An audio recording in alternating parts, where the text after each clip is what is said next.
Hey everyone, Technomentary here. In today's video, I'm going to show you how to force turn off and restart your iPhone 15 Plus in order to fix any issues with it. If it's a frozen screen, unresponsive, no touch, or any software glitch, you're going to follow this step which Apple recommends. This is safe and it will not delete any of your data. So first thing you want to do is locate the volume up and the volume down button, and then this big side button. And all you're going to do is quickly press and release volume up, volume down, and then hold down this side button in this sequence.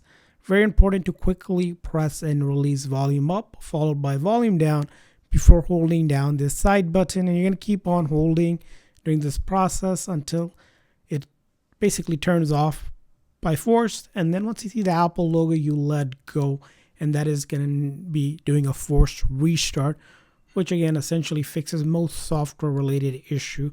And if you tried it first time and it didn't work, go ahead and try it. Sometimes it takes a few tries to get the hang of this method.